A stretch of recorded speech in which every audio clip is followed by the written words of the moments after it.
నమస్తే, this is Murthy from Haridwar.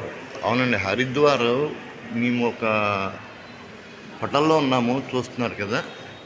అంటే hotel మధ్యలో ఈ టెంపుల్ కట్టారనమాట. ఎంత అద్భుతంగా ఉంటుంది. గంగమ్మ తల్లి యొక్క ఆలయం ఇది. అంటే సాధారణంగా కమర్షియల్గా ఆలోచిస్తూ ఉంటారు ప్రతి ఒక్కరు. అయినప్పటికీ అంటే ఈ హోటల్ పేరే గంగాధామ్ అనమాట. ఈ గంగాధామ్ అని హోటల్ పేరు పెట్టినందుకు గాను వీరు దానికి సార్థక చేకూర్చారు. అంటే హోటల్ మధ్యలో అంత స్పేసెస్ని, అంటే ఒక రకంగా ప్రతిదీ కమర్షియల్ వాడుతున్నారు కదా ఈ రోజులో. అటువంటిది దైవత్వానికి కాస్త విలువిచ్చారు ఇక్కడ. అలాగే దానికి ఎదురుగా భగీరథ ప్రయత్నం, ఈ స్టోరీ చూశారు కదా. అంటే మనకు తెలిసిందే భగీరథ ప్రయత్నం.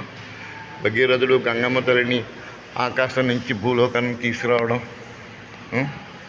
ఆ ఇతివృత్తాన్ని చూపించే ఒక చిన్న స్టోరీని, అంటే ఒక చిన్న గుడిగా ఈయన చిత్రీకరించారు, ఇక్కడ నిర్మించారు.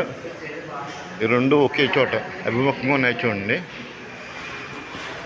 ఒకసారి ఇన్ని రోజులు ఇక్కడ ఉన్నాం కదా హోటల్లో, అందుకని మీకు చూపించే ప్రయత్నం చేస్తున్నాను. అదేంటి హోటల్ పేరు ఇది. అంటే మా ఈ చార్ధామ్ యాత్రలో భగవంతుడు మాకు ఎంత మేలు చేశారంటే, ఈ రోజు వరకు ఈ చార్ధామ్ యాత్ర పూర్తికి జరిగే వరకు ఎటువంటి వర్షాలు విఘ్నాలు ఏం లేకుండా సక్రమంగా జరిగిందండి. మేము చేసుకున్న పుణ్యమో లేకపోతే మేము బయలుదేరిన ముహూర్తమో తెలియదు, కానీ భగవంతుని దేవాళ్ళు అంత హ్యాపీగా జరిగింది. ఈరోజు తిరుగు ప్రయాణం పోయా ఢిల్లీ ద్వారా వస్తున్నాం.